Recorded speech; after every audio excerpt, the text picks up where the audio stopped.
All right, everybody, we're live. It's the Working Fans Podcast, and I got a guy you've probably seen around MLW, Ring of Honor, AEW, Chandler Hopkins, the young gun, the truth, and he's nice enough to join us. Chandler, how are you? Doing good, man. How are you, brother? Man, it's been a while since someone's actually called me the truth. Now that you said that, so Yeah, I was looking up for your nicknames. I was like, I don't remember seeing him at that, but I was like, I'm going to ask him anyway. Was that like one of your first, when you were in wrestling, one of your first characters, or? that was actually my very first gimmick. Yeah, it was mainly I wanted to do the cowboy from the start because that's just who I was the person who I am. It's my background, and I was kind of told that like it wouldn't work. And I was new to the business, so what did I know? So it's like, okay, so I kind of got thrown into this like really pretty boy type gimmick where they called me the truth because everything I did in the ring was the truth, and if I said it, it was the truth, and that kind of moniker type thing. And I wore bikers and kick pads, and I came out in the normal indie wrestler with his cut t-shirt up and everything like that. So that was my first entrance gear. So it was blue bikers with the knee pads and the kick pads. But yeah, But you weren't really feeling that, it sounds like. no, I mean I did it for about a year, and I really gave it time, right? Sure. My first year wasn't a typical year either. My first year, we worked every single weekend for the entire year for the company that I worked for. So I literally had 52 weeks in the year that I wrestled. And then some of those weeks I had more than just that one. I had some for, MPX or VIP, or there was the DCW. There was a lot in Texas just going on, and I was able to start getting out there really quick. I think a lot of it had to do with just because like I already understood kind of what wrestling was. So I picked up on it really quick, and people realized that. But the company I was with at the beginning when I was the truth, they kind of just fast tracked me. And honestly, it was probably the best thing for me because I'm better learning on the fly being thrown to the wolves like that. Yeah, I think that's a good lesson for a lot of people. And a lot of people, like when pressure, or they'd say pressure makes diamonds, right? Like you Yeah. just get thrown out there. Even if you're not, doing as best as you're going to do, you're going to learn more that way. Yeah. You're going to find out if you really love it too. I mean, Yeah. because once the pressure's on, you're going to realize, oh, I don't want this feeling, or it's going to be like, yo, all right, I'm excited. Let's do this. So it's one way or the other. And I think that's just kind of in their way. I think that was their way of seeing if I was going to stick around. And then after I did, it was just like one of those things where they treated me as, I had been there forever. And that was really cool to have. And it let me be able to build relationships quicker with people that I should have probably never even been in the ring with until maybe 3 or 4 years in sometimes. But yeah. That's good though. Yeah, to work with people, super talented at an early age. That's another thing, right? You're only going to get better with working people better than you. Absolutely. Time in the ring is more valuable than years in this business. I mean, and I'm sure I'll get some flack for saying this, but I don't care how long you've been in the business. I don't care if you've been in this business 10 years. If you've been in this business for 10 years and you've had 100 matches, and I've been in this business for 3 years and I've had over 100 matches, we're on level playing field. But if I've had 500 matches and I've only been in for 3 years, I'm sorry, but your 10 years of experience don't mean nothing to the 3 years and 500 matches that I have. I mean, Absolutely. I'm fixing to hit 6 years in September, and my match this last weekend with Tim Storm was 585.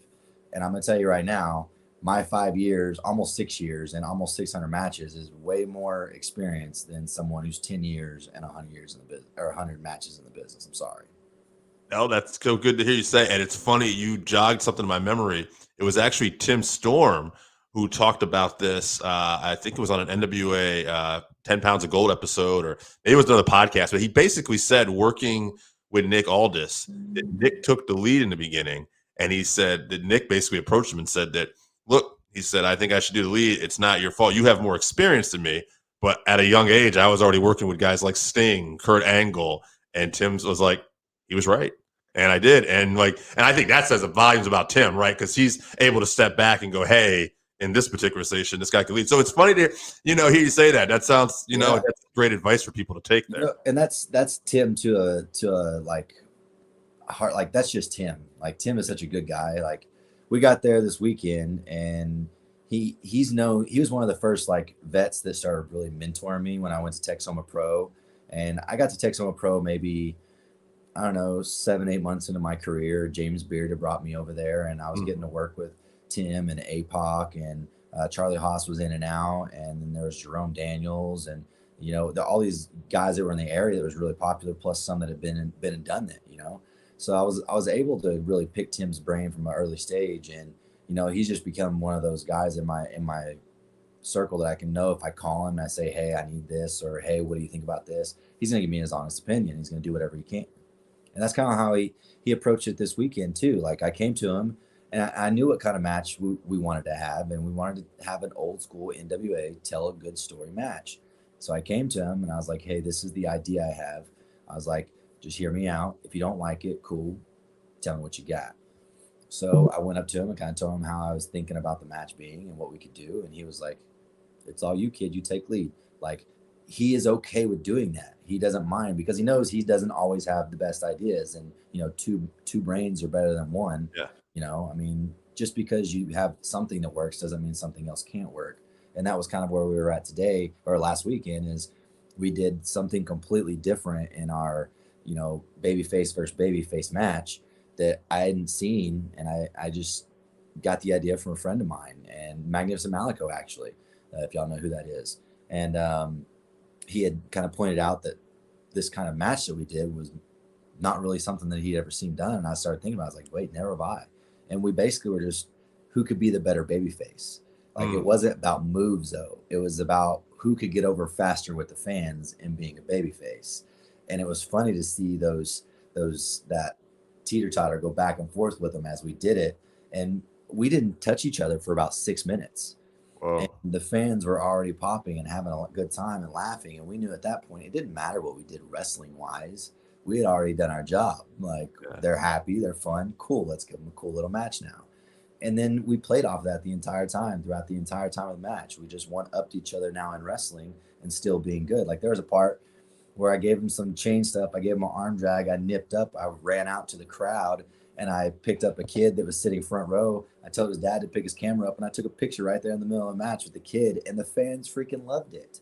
Yeah. Got back in. We ran a spot or whatever, and he gave me a shoulder tackle, and he said, hold on a second. He got out and went the opposite side of the ring, found a group of kids, and got them all and took a picture with all of them. So it was little things like that we did. And Tim is just so good at just being understanding about, hey, this could work if we do it the right way. And that's how he was, though. He was like, okay, cool. I like it. Run with it. But we got to do it the right way. And that's how he was with it the entire time. Yeah. So it was really cool to see him just seem like he was really having fun wrestling. And anyone who says Tim Storm can't go still, y'all just ain't wrestling the right way. Just saying. Just saying. I got a question, but I want to say two things before I forget. I don't usually do this. I usually just try to ask questions, but you said two very interesting things. One, when I invited you on here, one of the first things I said before we started recording, how you always remember the people who were early. Mm-hmm. Other guy I was talking about was Tim Storm, by the way. Yeah, so that's he's funny. Just a genuinely good dude. And two, I want to say before I ask the question too, I was thinking about it where I've heard guys talk about not doing anything right away or locking up. Generally, it's a heel move, though. It's the heel working the match. I don't recall ever, and I'm 45. I watch a lot of wrestling. I don't remember two people trying to out babyface each other for 6 minutes. So that's good. I'm sure there's something, but I've just never seen it, right? I mean, there's so much in wrestling that's been done, and somewhere I'm sure someone's done it or tried it or whatever. Right. But I knew where we were at. I knew we were close enough to my backyard, but we were in Arkansas, and that's Tim Storm's backyard. And he brought his Arkansas Razorback tights with him too. So I knew automatically they were going to love him. But my stuff's been more recent here lately. So there's a lot more of my stuff going around, and there was a younger crowd. Plus, like I said, it's kind of in my backyard as well. So I knew it was going to be a teeter-totter. And I was like, you know what? If it fails, it fails. At least we tried and had fun. But it just was one thing. I was like, let's do it. I have to say what I was wondering about, excuse me, was that comedians talk about going to maybe like the Cellar or the Comedy Store, and they try to basically work out their acts, right? They try to do material and like to see what works and what doesn't work. Right. Would you say, as like an independent wrestler, a guy who's getting to go different, like maybe an advantage you would have over a wrestler who's obviously made it big is you have the opportunity to go to these different places, and maybe the spotlight's not on you in this time. It's like, okay, let's try this. Let's see if this works. Right. And you can take advantage of that. Right. You can. And if you do it the right way, You know, you can entertain people in a lot more ways than just the cool high fly, flippity flap, fast paced stuff, which is fun. I can do it. I've gotten to the point now where I can do just about every single style and do it very well. But my favorite is playing off the crowd. Like that's something that the fans they want, right? Right. So like, Yeah. why are we not entertaining the crowd? Right. That's Yeah. I don't get that because they're there to be entertained. You can only see so many matches where it's so fast paced, and you've got to try things. You've got to be able to put things out there and say, "Hey, does this work? Hey, does this not work?" The moves you know you can do because you're trying them in training all the time. But what are you really doing when you're doing those moves? You're focusing on okay, the correct spin, the correct footing, the correct placement. Boom! Because I don't want to kill this guy. You have to stop and just listen to the crowd sometimes because the crowd is telling you what they want. You don't always have to do what they want, especially if you're a heel, right? But at the same time, like take time to breathe and actually think of some stuff you could do in the middle of all the crazy crap you have planned. Tim and I had 3 spots match planned in that entire match. We went 20 minutes. We walked and talked most of that match because we knew what we wanted to do. We had a storyline laid out. We had a plan in our heads and we went out and executed it. With 2 pros, that's all you need. There's cool things you can do in wrestling, right? There's a lot of it. You can do all the badass moves you want. But how long is that going to last? How long is your body going to be able to do that? Right. And it's taken me some time to get to realize that too, right? I mean, here I am 6 years, and the last 2 years, I really have just figured that part out. And I've gotten really to the point where I love trying new things out. Because in Pittsburgh, what was it? Wrestle Pit in Pittsburgh was 3 weeks ago. And myself and Marty the Moth Casals from Lucha Underground, Yep. we had a match. And we've been wanting to have this match for 3 or 4 years. Oh, probably 3 years now, right at 3 years. And I knew things he'd done from Lucha, and he knew things I'd done from the Indies. And I asked him that day, I was like, "How long has it been since you used the fork?" And he said, "I haven't used it since Lucha." And I was like, "Cool, let's use the fork." So our thing was we were really good friends, and the crowd knew it because we promoted it that way. But we had to have someone be more the aggressor. And I was like, "Cool, you're the crazy man. So you can be the aggressor." So he had 2 forks, and they were plastic forks. And he put one in his knee pad, and he had one in his raincoat. And he took his raincoat off first and set it in the corner. And then we were playing, and he had the ref find the one in his knee. So we showed the crowd right then and there, "Hey, we got forks involved. Let them know up front." We didn't know if that was going to work, but we had to try it, right? Because it's one of those things of if we just pull out of nowhere, they might not understand what's going on, especially in middle match. So we had to try something new. We had to sit there and say, "Cool, what if we show it to him beforehand and then we still give it to him, but just in a different way?" Right. So we show it to them. They pop. They start saying fork, fork, fork, fork. And him and I were the same way. We probably didn't touch each other for a good 5.5, 6 minutes either. But that's all showmanship. That's just getting in there and dancing with each other, playing off each other, talking crap if you're a baby facing a heel. It doesn't have to be get in the ring and just go straight to whatever, right? Like entertainment is entertainment as long as you do it in the right way. Yeah, we're wrestlers, but that doesn't mean that's what 100% of the job is. You got to try stuff. And I think trying new things, not just moves. Yes, trying new moves is cool, but just trying new things to see how the crowd's going to react, especially in places that you've never been or you're wrestling for maybe your first, second, or third time. That's how you're going to get over in those places. You've already gotten over with what you know works back where it came from. That's why you're going somewhere else. You got to get your name out there. Try new things when you're out there because if it doesn't work, cool. You know it works back here. Cool, I'm going to try over here. I'm going to try over here. I'm going to try over here. Cool, it's not working. Sweet. I'm going to do what I did back there, and now it'll work. Okay. It's a simple process, and I think we overthink it sometimes. Yeah, it makes sense. Now, who were some of your influences in your character as far as wrestling goes? But I mean, okay, your wrestlers, but also like maybe some non-wrestlers we don't know. Maybe you got some influence from too. So when I first started watching wrestling, it was in the Attitude Era. Yep. I was kind of a sheltered kid a little bit. My mom let us watch like G-rated stuff. Our stepdad came along, and mom started working nights at the hospital, so we got to start watching wrestling when she was at work. It was kind of one of those "what mama doesn't know doesn't hurt" kind of things. Um, so when we first started watching wrestling, it was like 99 to 2001, and The Rock and Stone Cold were just two of the guys that were just at each other's throats all day time. And I remember watching The Rock come out and just look at the crowd and remember like what he could do with just raising his eyebrow and like, man, that is super cool. Like even I'd be at home sitting on the couch going, Man, that is awesome. Like your heart's just fluttering and beating. You're like, whoa, what the heck's going on here? This dude's captivating. And then just the matches he put on was amazing. Um, so I take a lot of like my charismatic and entertainment value from The Rock.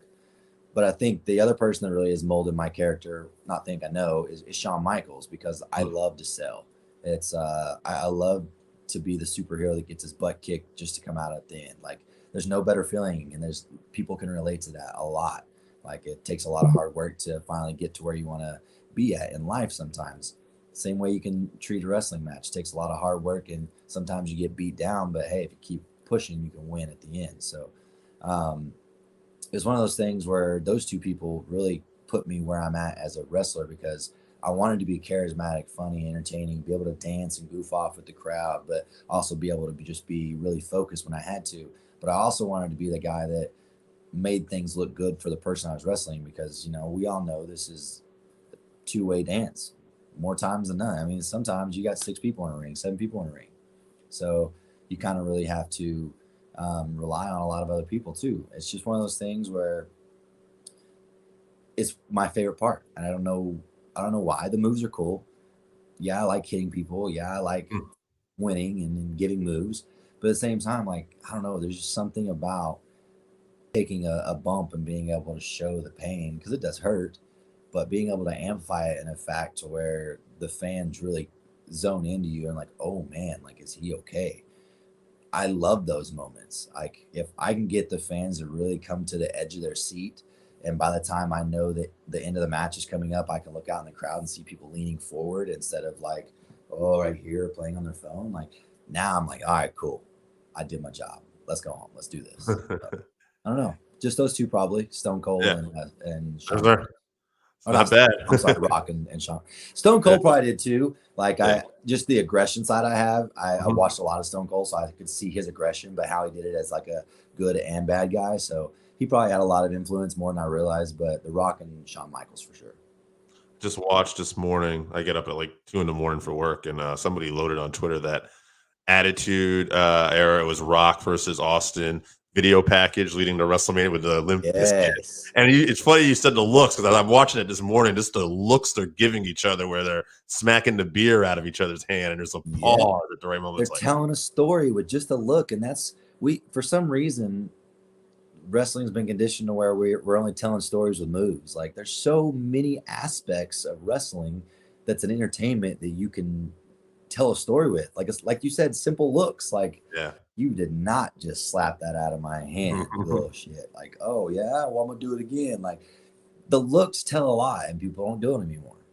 Yeah, it's funny you had said NWA too, and for me, NWA has been one of my favorite like small promotions out there. Like I watched everything from AEW, but like I MLW, but like I really think one of the things I like about NWA is it seems very more story driven. Their promotion right now, and guys like Nick Aldis, when they're fighting for the title, it feels this authentic big fight kind of feel Yeah. portrayed, and it's interesting to have these different aspects of things in wrestling. Stories sell tickets, man. Stories make people invest. It makes them want to come back too. Like you got to think, are they going to come back and watch you 5 times in a row do all those exact same cool moves? No, probably not. Not every single one of them. Some of Yeah. them maybe, but if you tell them a story and you can give them some cool moves here and there, they're going to remember the cool moves, but they're going to remember the story and like, mom, he almost beat him up. Can we come back next week and see if he actually gets him this time, because there's going to be a rematch, and that's really cool. Like the stories is what really brings people back. It's not the cool moves.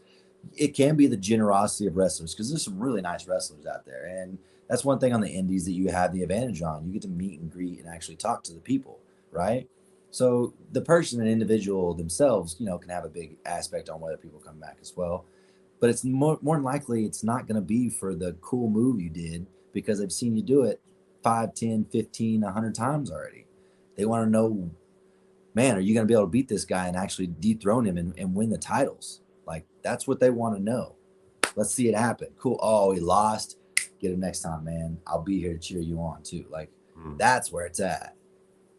Absolutely. Yeah, I think I just heard somebody, I think it was Bruce Pritchard, said something about when guys send him like footage, a lot of times he likes to look to see if how people lose. Like they'll send him to highlight moves, but if you show me how you lose, it's like, okay, there's something Yeah. to that. I like to show whenever I send highlights in when people ask for them or anything. I like to show like me getting beat up. Right, Because if I can get beat up that well, it doesn't matter what I can do. It moves. Like it makes someone look good. right. Absolutely. So how did you end up breaking in? Who trained you? How did you get into the business?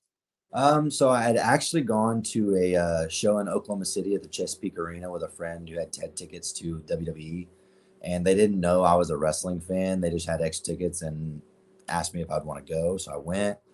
We got there, and he starts like trying to tell me all the storylines and who's who and what's this, and I was like, "Yeah, I know, and that's this and his going on this and that's who's going." He's like, "Wait, you're a wrestling fan?" I was like, "Yeah, I just don't really say it too much.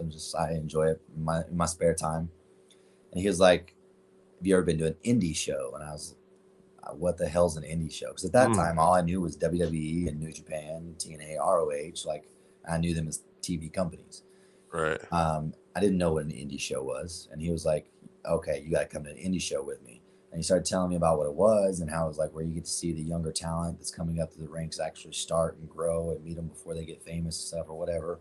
And I was like, "Oh, that could be pretty cool. Yeah, I'll go to one of those." So it was like the next week we went, and it was at a company called IWR, Imperial Wrestling Revolution. And during their intermission, they had said something about having tryouts, looking for more talent. And I kind of started thinking in my head, like, man, you wrestled in middle school, you wrestled in high school, so you've done amateur wrestling, you have a good sports background, you've played just about every sport there was, you played semi-professional football, so you know you've got the stamina to do it. Like, what's stopping you? And I was selling cars at the time, and it just wasn't something I loved. So I was like, you know what, I'm gonna take a chance. And so I really just took it on a limb. I knew I liked wrestling, but it was kind of one of those things where I was just gonna like, if they take me, cool, let's do it. If not, then I'll go back to selling cars. And so I got there and I put in my information on the email first and sent it to them. They messaged me back pretty quick and was like, "Yeah, we'd love to see what you can do." I went out and training was about an hour and a half, 2 hours away sometimes, depending on traffic, away from where I actually lived. So, and that was Saturdays and Sundays. So I'd make that drive back and forth Saturdays and Sundays, back and forth to train. And when I first got there, it was like I didn't know what to expect. And now that I know what you should expect on your first day of training, I was so fast tracked it wasn't even funny.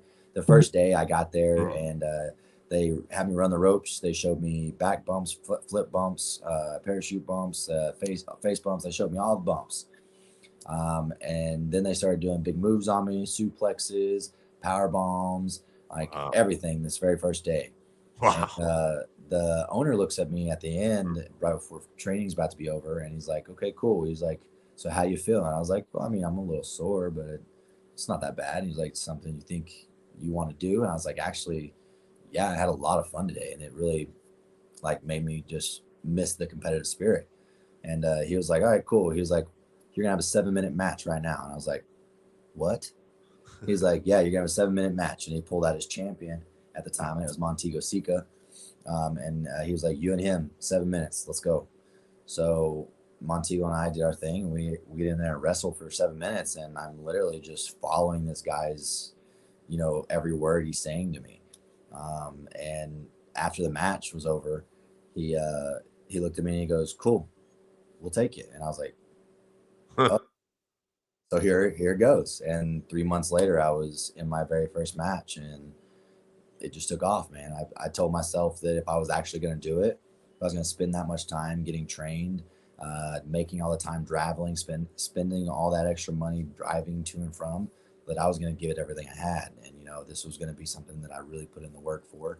And, I've stuck by that word. And every single time I step into a ring, I treat it as, that's my stage. That's my canvas where I get to create art. That's where so many legends before us have been and made us opportunities to be able to do what we get to do today. So I take it very serious, and I think that's why, because whenever I told myself at the beginning, hey, if you're going to do this, this is it. Like, you're going to really put it in the focus and the time, and I'm committed to it, and this is where I'm at, this is where I'm going to be at.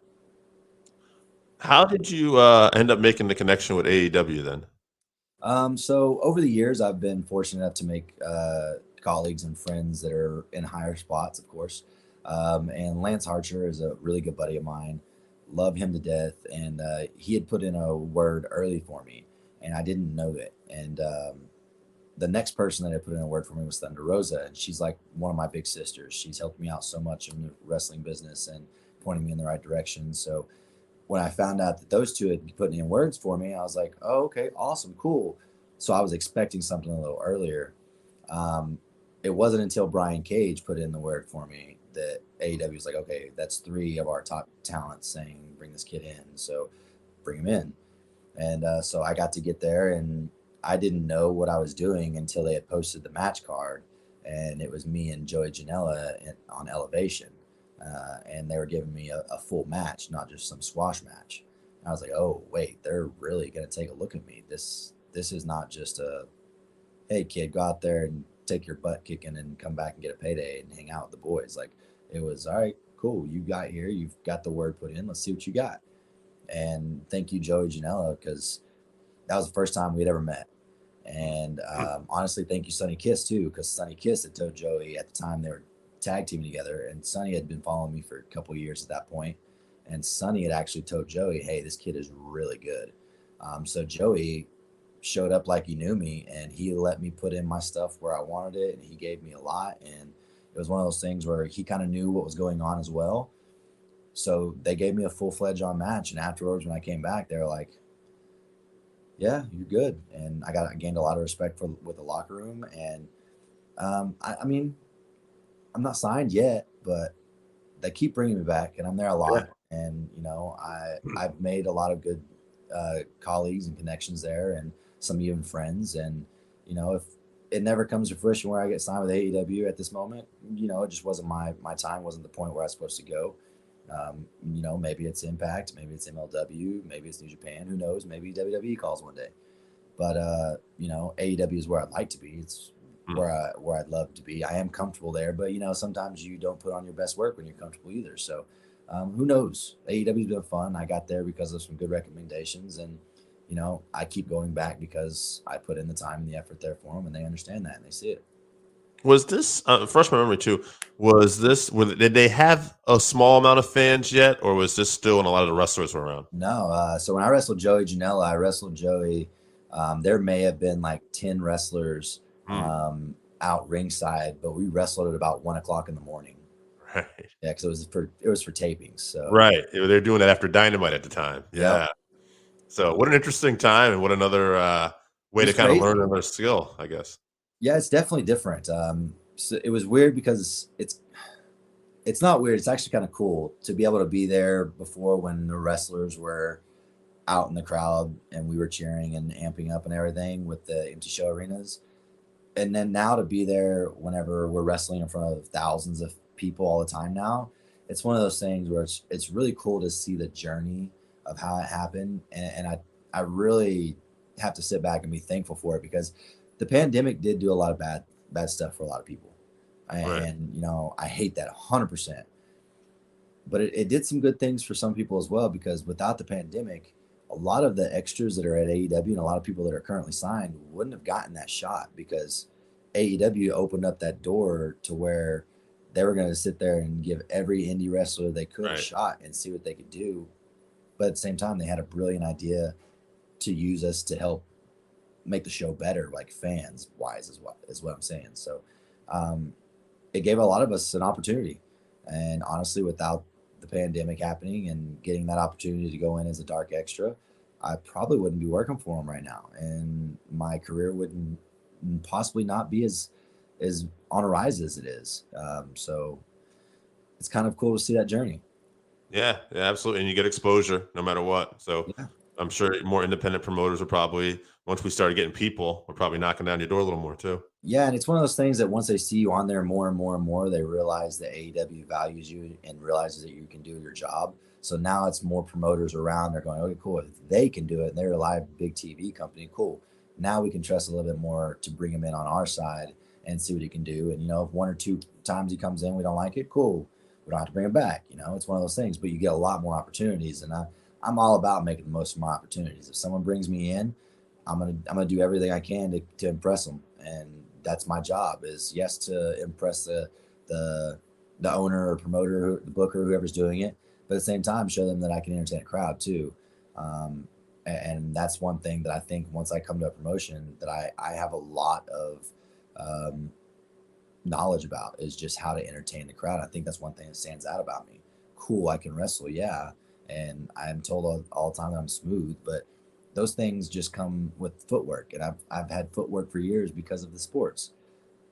It's more so the entertainment factor for me, and I think that's why I stand above a lot of people whenever I go to a place and I shine and I stand out a little bit more, is because a lot of people realize that. And it's something that took time, though. It wasn't something that just happened overnight, and I think a lot of people want things to happen overnight. You just got to be patient, get as much reps as you can, take your time while you're in there, enjoy it, like have fun wrestling. Like that's where you learn things, is when you're having fun. When you're too nervous all the time and you're just thinking about stuff and, oh, what's next, what's that, and you're not living in the moment, like you're gonna wish you had looked back and be like, man, I wish I could remember what I did here or did there, because I was too busy worrying about what was next. Like I just live in the moment, man. Now, you had mentioned Brian Cage, Thunder Rosa, Lance Archer had put a good word in for you, and Joey and Sonny were very kind to you. Were there anybody else backstage that maybe you didn't really know that helped you out, gave you some advice? Yeah, actually, a lot of the guys, I didn't really know most of the men's roster. It's funny because I had wrestled with a lot of the women's roster because they were on a lot of the local shows that I was at. So I'd known a lot of them. Several of them I hadn't, but the guys, was really one of those things where I had to earn most of their respect by showing what I could do for them in the ring too, like, and showing that I wasn't going to put my pride above, what they're supposed to be doing. I understood where I was supposed to be at. I knew my job was. My job was not for me to get over. My job was to help make you look good so that you can do your job and get over like you're supposed to. And I think the boys recognized that and they realized it. And they, here lately, it's been showing a lot. Like Orange Cassidy has mentioned wanting to wrestle me. Wardlow, it's weird because Wardlow looks like he's just a really stern, mean dude, but he's just Yeah. a huge teddy bear, man. He's a really good guy. And he's one guy that's always like, hey, man, it's really good to see you. We have conversations and stuff, but we're just him and I together. Um, let's see, who's a couple more? Oh, Butcher and Blade, really Yeah. cool getting to know them and hang out with them. CD has become one of the guys that I go to for advice there. He's usually around talking to me about what my match is and stuff like that. So he's one that I've really gotten close to. I'm sure I'm missing more, but Sean Dean, of course, whenever we're there, he kind of takes care of a lot of the extras and stuff. He's always a good guy to hang out with. So the Acclaim, I actually like the Acclaim. They're really cool. Mike and Bowens, they're really cool. So I um, saw TJ Perkins mentioned you on Twitter too. yeah, Yeah. TJ and I, we had a show in Warrior, and it was for Brian Cage's GMSI Invitational.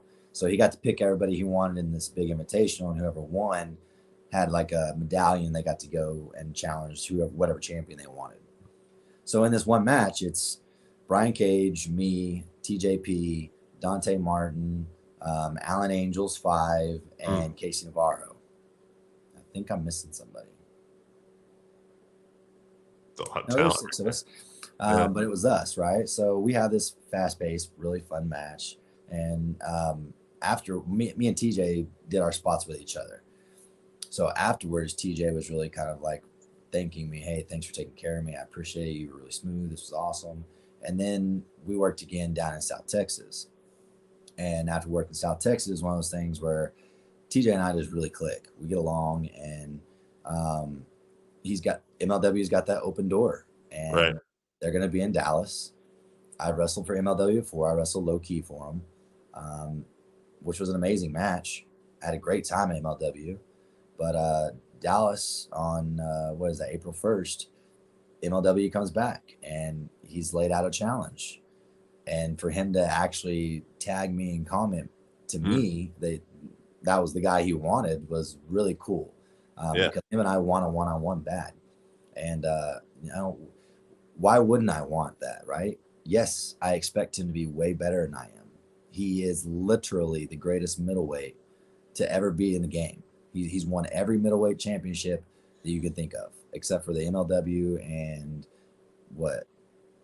I mean, he's done Intercontinental. He's done 205. He's done. Yeah. Oh, he's going after the New Japan. So those two are the only ones he hasn't had in the middleweight so far, and he's just leaps and bounds better. That excites me. I enjoy knowing that who I'm getting in the ring with has massive amounts of knowledge more than what I do, because that allows me to soak up more. And that's what I'm going to do. If we get this opportunity and MLW reaches out and we get to do this, then that's what I'm going to do. I'm going to take the opportunity and I'm going to learn as much as I can from it, because I think that's how you get better. Hmm. I like getting out of my comfort zone. Being in the ring one-on-one with the greatest middleweight ever, that's pretty uncomfortable if you ask me. Yeah, absolutely. Well, I told you like we were gonna well, we're probably gonna try to have you back too, because you're a good talker, man. You could go for a while. I like it. Thanks, man. I um appreciate Actually, it. I'll ask you that before we leave too. Is that something, being comfortable on the mic, was that something that, like you had to work at, or how was that aspect? So actually, it was kind of weird for me, because I didn't like public speaking for the longest time, and I had joined a company when I was younger that had to, like, I had to give presentations in front of people, so it made me uncomfortably get in that position where I could talk in front of people, and that sold cars, so I had to really get to the point where I could talk with anybody and just open up and be me and have fun, laugh and joke. So I think having those two really helped me get better at just being better at promos. When I first started promos, I tried too hard. I really did. And I tried to make it the typical wrestler promo. I Mhm. never really spoke as me or talked as me like I do now. Because, like, if I was to cut a promo with you right now, I'm just talking to you just how I am right now. I'm just telling you how my feelings are. And I think that creates the most, not the most cool, the coolest types of promos when it's from the heart. So it took a minute to get used to the promo aspect, but now, yeah, I'm very comfortable on mic. I don't mind taking the mic and talking if I have to. If the promoter wants me to open up a show with a promo, or just waste some time, I have no problem with it. Authenticity, right? Exactly. It Yeah, sells itself if you just be you. yeah, I like it. So before you go though, social media, merch, anything you want to promote, go ahead. Yeah. First off, thanks for having me on. I really appreciate it. It's been fun. I look forward. Yeah, let's definitely do it again. I'd love to when you got some more time and we can make it happen. Um, but yeah, you can follow me on my Twitter, my Instagram, and my Facebook and my TikTok. They're all the same tag. They're all the Young Gun underscore CH for Chandler Hopkins. You can type that in. You can find any of those. My Twitch is Captain, but it's abbreviated. So it's CAPT underscore pew pew underscore. You can come follow me on Twitch. We're actually about to play some video games right after this for a couple hours. And then I got to get packed and head to San Antonio for tomorrow's for AEW this week. So, but that's where you can find me on all my socials. I'd love to hang out with you guys. I communicate with my community and my fans as much as possible. If you want merch, you can just message me on any of those platforms. I'll send you the links. Awesome. Thank you, Chandler. We appreciate it.